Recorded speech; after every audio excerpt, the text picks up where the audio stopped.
श्री स्वामी समर्थ. स्वागत आहे तुमचं स्वामी माऊली या यूट्यूब चॅनल मध्ये. अध्याय 7वा. मागील अध्यायामध्ये आपण दीपदान सर्वश्रेष्ठ का मानलं जातं हे आपण बघितलं आहे. मांजरानं नकळत दीप पुनर्प्रज्वलित केला तर त्याचा उद्धार झाला, हे आपण मागील अध्यायात बघितलं आहे. माता लक्ष्मीनं मग भगवान विष्णूंना प्रश्न विचारला. लक्ष्मी म्हणे, देवादिदेवा, प्रश्नाक्षरा परिसावा, पुन्हा दीपदा परिसावा, कृपा करुणी स्वामिया. मागील अध्याय कथन दीप सरसाविता जान, मार गेला उद्धरून, नवल विधान ते झाले. ऐकले तरी दीप सरसाविता इतके पुण्य जीवित्वता. मग दीपा ते विध्वंसता, कवन वार्ता तयाची.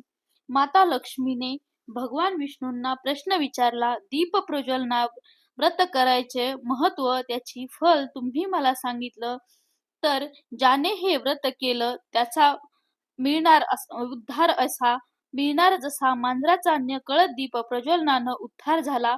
मात्र जर कोणी दृष्ट असेल तर हा दीप विध्वंसिता केला, दीप शांत केला तर मग याचे काय करावे.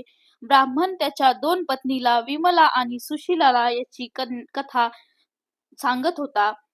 लक्ष्मीला कथन केली. श्री गणेशाय नमः. श्रीराम पतित पावन माधवा करुणानिधे दया नवा, देवाधिदेवान बंधो तव चरण सरोज, मी न राहो सदा होनी मन ऐसे देई मज वरदान, कृपा निधान राघवा तव कृपा बळे समस्त, वदेन म्हणतसे हा ग्रंथ पुरवी माझा मनोरथ. कृपावंता दिनांचा जाणून बुजून एखाद्याच्या व्रतामध्ये जर आपण खंड आणला, दीप जर दुष्ट बुद्धीने शांत केला तर काय होतं, हे माता लक्ष्मीनं प्रश्नाला नारायणानं उत्तर दिलं. पुनर्यत प्रवक्षा दीपसा फल उत्तम, दीप विध्वंसने पुण्यम सर्व न तिकृत.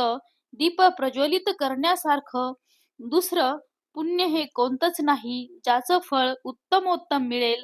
आणि दीप विध्वंस करण्याचं म्हणजेच दीप जाणून बुजून दृष्ट बुद्धीने जर कोणी शांत केलं तर त्याच्यासारखं दुसरं पाप कोणतंच नाही. ज्ञानाचं प्रतीक आहे. अंधकार दूर करून आपल्या जीवनामध्ये प्रकाश आणणारा जो भगवान सूर्याचाच प्रतीक आहे. मग आपण अधिक मासामध्ये काही जण अखंड दीप लावतो. रोज वात बदलून रोज दीप प्रज्वलन केलं तरीही चालेल. तेलाचा किंवा तुपाचा देखील दिवा चालेल. कधी कधी काही महत्वाच्या कामासाठी आपल्याला ते शक्य होत नाही. अखंड दीप लागत नाही, त्यामुळे खंड पडतो, काही हरकत नाही. जेवढे दिवस जमेल तेवढे दिवस आपण दीपदान करू शकता, दीप प्रज्वलित करू शकता. दीप शांत होतो. अशा वेळेला कुठलीही शंका मनात न आणता दीप देवतेची माफी मागून, लक्ष्मीची क्षमा मागून दीप पुन्हा प्रज्वलित करावा. पूर्वी सामदेव विप्र असे पाही शांकली नामतया, देही असे निजगृही आनंदे, सदाचारी सुचमंत, स्नान संध्या वेद पारंगत, देवार्चने नित्यरत, पुराण सांगत, स्वगृही तयाने भार्या उभता, दोघी विमलिका सुशला, पाही एकमय वर्तता, त्रिवर्गही नसे काही. तरी तरी ऐसी विपरीता मथुरा नगरीमध्ये पूर्वी शाकली नावाची होती. त्याला 2 भार्या 2 पत्नी होत्या, विमला आणि सुशीला. ज्येष्ठ पत्नी सुशीला ही अत्यंत धार्मिक होती. आपल्या पतीच्या आज्ञेचे ती पालन करत होती. कोणी अतिथी दारास आला तर ती त्याचा आदर सत्कार करत होती. जसे आपण आनंदाने आपला संसार चालवत असे.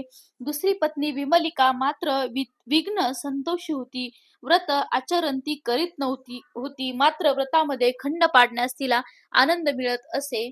तव कवन एक अवसरी, पुराण श्रवण बैसे ते नारी, तव तेथे अधिक मास बरी, केले निर्धारी श्रवण मग, निज ध्यास धरोणी मनी, परम विनीत होऊनी भ्रातार, राते बोलत सेवानी, मधुर वचनी ते धवा.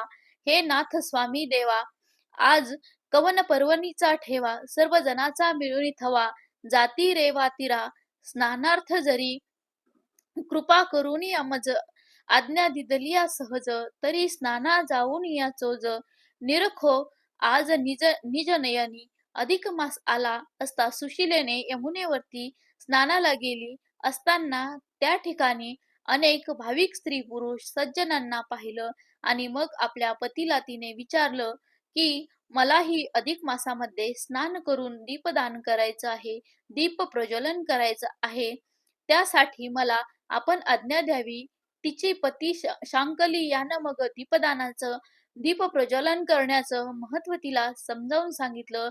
हा तव पुरुषोत्तम मास म्हणून जनता स्नानास हे व्रत करावे सायास धरुणी हव्यास निजमनी एक मासावरी चालविता नेम तरी सकळ पापे होती होती भस्म संतोषणी पुरुषोत्तम पावती आराम. स्वपदी पतीची आज्ञा मिळाल्यानंतर सुशिलेला आनंद वाटला आणि मग तिनं अधिक मासानिमित्त रोज स्नानाचा आणि दीप प्रज्वलनाचा संकल्प केला. रोज उठून सकाळी ती स्नानाला जात असे. केला. दिवसभर पुरुषोत्तम भगवान यांची सेवा करत असे. नित्य नियमानं दीप प्रज्वलन करत असे. अखंड दीप तेवत राहावा यासाठी ती काळजी घेत असे. ताम्रपात्री सुकृतेशी दीप ठेवी अखंड दीप न विझावा यासाठी ती काळजी घेत असे. करुणी नमस्ते दक्षिणे सहित अर्पित श्रोते घेतील अशंग ऐसी केवी बदता मृत्तिका ती कुंभासी न चाले अवांतर धातुसी म्हणून मन मायासी बदलतसे. ऐशी असंका श्रोते चतुर घेता ऐका हो प्रत्युत्तर तरी दरिद्र व्यवस्था ऐसी थोर नसे निर्धार जगाते. म्हणून ती सुशीला पाही दारिद्र्य व्याप्त निजग्रही इतर धातूचा स्पर्श तोही नाही मृत्तिका पात्र या लागी. जयावरी कृपा श्रीची तयाने कीजे इतर धातूची यदर्थे वार्ता संशयाची मनाजी जे श्रोते हो. सुशीला दीपाची पूजा करत असताना मातीचा कुंभ घेऊन त्यावरती तांब्याच्या पात्रात ती दीप लावून रोज त्याचं पूजन करत असे. कुठलंही व्रत करत असताना आपण ते यथाशक्ती करावं. जशी आपली परिस्थिती असेल त्या पद्धतीने करावं. भगवंताला आपण आपली श्रद्धा प्रिय आहे. सुशिलेचे सवत विमला हिनं बघितलं की सुशीला रोज दीप प्रज्वलन दीपदानाचे व्रत करत आहे. आता याचं फळ तिला एकटीला मिळणार. त्यामुळे तिच्या मनामध्ये मत्सर तयार झाला आणि तिने विचार केला की हिचं व्रत आपण खंडित करू, ज्यामुळे तिला पुण्य तर मिळणारच नाही, मात्र ती पापाची भागीदार होईल. तैशा परी अहोरात्र जपत असे ती सुंदरी मत्सर धरुणी अंतरी विघ्ना लागी उदित पहा. दुर्जनाचा स्वभाव दुजयाते करावा अपाव हा तरी सहजी स्वभाव अंग प्रभाव दुर्जनाचा. अशी ही विमला सुशीला जरा इकडे तिकडे गेली बाहेर गेली की कधी दिव्याला फुंकर मारून, कधी वात हलून, कधी यानं त्या कारणानं त्या दिव्यातील वात मंदावण्याचा प्रयत्न ती करू लागे. ऐशी जपत असता तिसे संधी साधी मासार्थ दिवस तो सुशीला गेली स्नानास. लक्ष्मी दिवस एकादशी शुद्ध दीपपान मग गेली स्नाना लागुनी तव तरी काय करी कारण दीप मालूनी विझविता. स्नानाहुनी आल्यानंतर तिने पाहिले की दिवा विझलेला आहे. चित्त म्हणे मारजार करणी करुणी गेले एक क्षणी पुन्हा साहित्य मिळवणी करी ती कामिनी. दीपदान मांजरानं किंवा कुठल्या दुसऱ्या कारणानं वाऱ्यानं दीप विझला असेल असं मनात विचार करून ती पुन्हा प्रज्वलित केला. संपूर्ण अधिक मास सुरू असताना सुशीलेनं मनोभावे दीप प्रज्वलनाचे व्रत केले आणि विमलने ते व्रतामध्ये खंड पाडण्याचा प्रयत्न केला. एखादं व्रत किंवा चांगलं कर्म नाही करता आलं, नाही जमलं हरकत नाही, मात्र दुसरं जर कुणी हे व्रत करत असेल तर त्यामध्ये कधीच खंड पाडू नये. यासारखं दुसरं पाप कोणतंही नाही. या प्रकारे यथाविधी संपूर्ण एक मास करिता दीप प्रज्वलन भरता कार्य प्रवर्तली कथा. तिघे पुत्रा विमलेसी आता मृत्यू पंथाते गेले एका मागे एक मरण पावले हो. सम्यक नेत्र जाऊनी अंधत्व देखतेही देख पावली. पुरुषोत्तम मास संपल्यानंतर सुशिलेनं उद्यापन केलं आणि नारायण रूपी ब्राह्मणांना तिने दीपदान केलं, यथाशक्ती दान केलं. त्यांनी तिला आशीर्वाद दिला. दृष्ट बुद्धीने व्रतामध्ये जिने खंड केला, आणण्याचा प्रयत्न केला, विमलेला मात्र दुःख यातना भोगाव्या लागल्या. तिच्या मागे एकामागे एक तीनही पुत्रांचे निधन झाले. तिला अंधत्व आलं, तिला नरक यातना भोगाव्या लागल्या आणि नीच कुळात नीच योनीत तिचा जन्म मिळाला. आधी कर्म कैसे करावे, तात्काळ लागे ते भोगावे.